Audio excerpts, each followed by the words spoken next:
Halo, pernah nggak sih ngerasa kayak startup gitu yang lagi coba cari celah di tengah persaingan ketat? Sering banget ya kayaknya itu. Nah, hari ini kita mau ngobrolin nih cara bangun keunggulan kompetitif buat karir kita.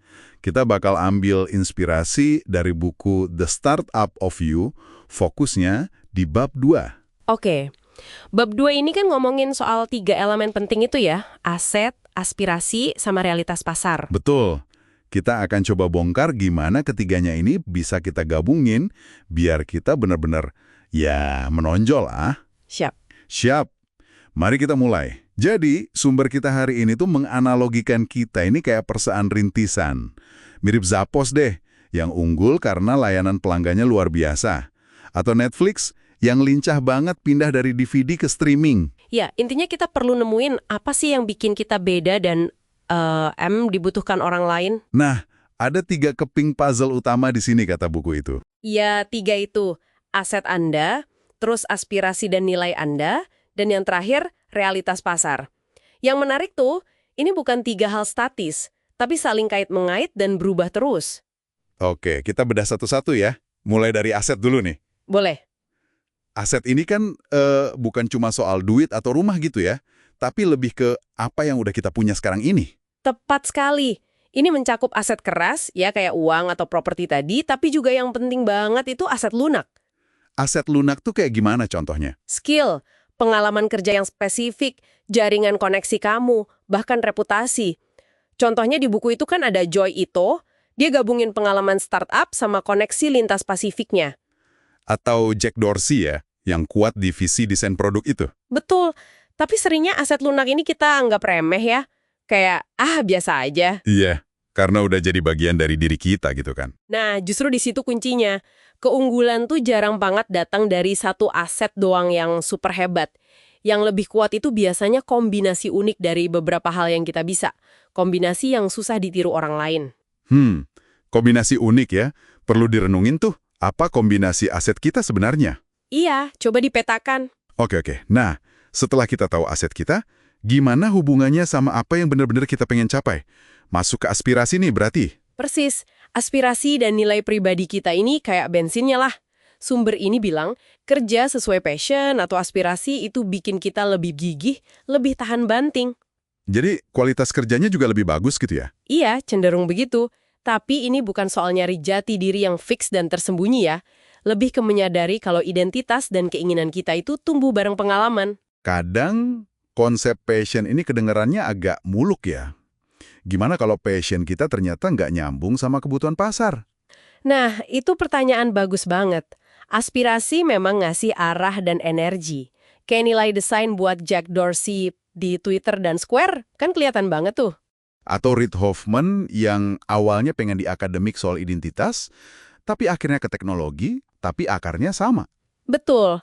Tapi ya itu tadi, aspirasi ini nggak bisa jalan sendiri tanpa lihat dunia luar. Aspirasi bisa dan seringkali perlu diadaptasi.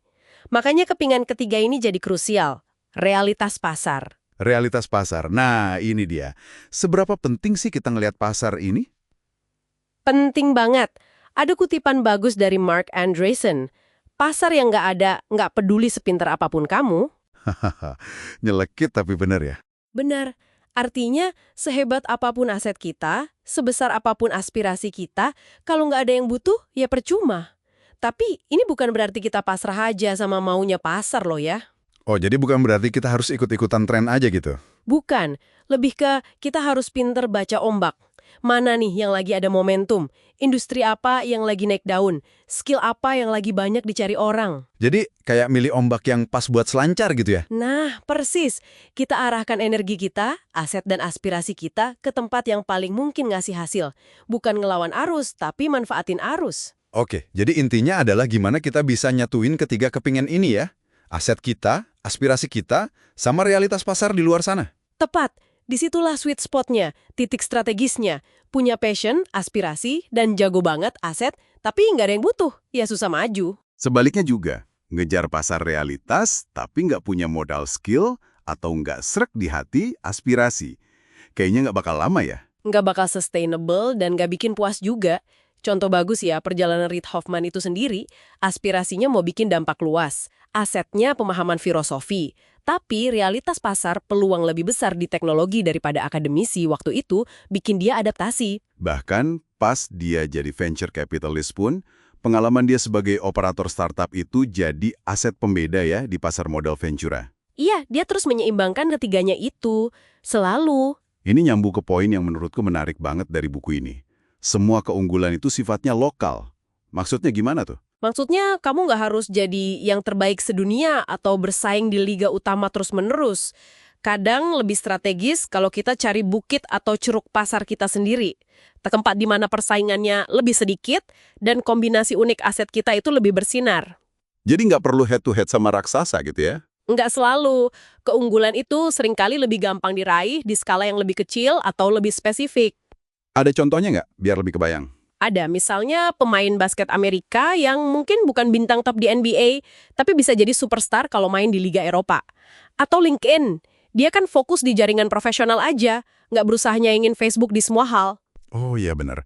Lebih spesifik ya pasarnya. Atau contoh lain, Matt Kohler. Dia sukses banget jadi orang nomor 2, peran penting tapi jarang diminati orang paling top, di LinkedIn, terus di Facebook. Dia nemuin celahnya sendiri. Jadi pertanyaannya buat kita, di bukit mana nih, sekecil apapun itu, kombinasi aset dan aspirasi kita paling bernilai saat ini? Tepat sekali, itu pertanyaan kuncinya. Oke, jadi kalau ditarik kesimpulan nih, bangun keunggulan kompetitif itu bukan proyek yang selesai sekali jalan ya, tapi proses yang jalan terus. Betul banget. Ini kayak tarian yang dinamis antara apa yang kita punya, aset, apa yang kita pengenin, aspirasi, dan apa yang dunia butuhin, pasar. Kita perlu terus-menerus evaluasi dan nyesuaiin ketiganya. Kayak startup yang katanya selalu dalam mode permanen beta. Permanen beta, suka istilahnya. Pertanyaan refleksi yang penting mungkin, gimana caranya kita bisa secara sadar, secara aktif, gabungin ketiga elemen ini dalam rencana karir kita sekarang? Dan di ceruk spesifik mana keunikan kita bisa ngasih keunggulan paling besar? Iya, dan sebagai penutup nih, coba deh renungkan ini. Kalau keunggulan kita itu adalah kombinasi unik dari 3 elemen tadi, berarti perubahan kecil aja di salah satunya. Misalnya? Misalnya, belajar skill baru, itu nambah aset. Atau memperjelas lagi tujuan jangka panjang kita, itu soal aspirasi. Atau sekedar lebih jeli ngamatin tren pasar, itu realitas. Oh, perubahan kecil itu bisa buka kemungkinan strategi kompetitif yang baru sama sekali ya? Bisa jadi banget. Jadi, coba pikirin deh. Apa satu langkah kecil aja yang bisa kamu lakuin minggu ini buat sedikit menggeser keseimbangan dari ketiga elemen itu? Wah, menarik banget buat direnungkan. Selamat merenung dan membangun keunggulan Anda masing-masing ya.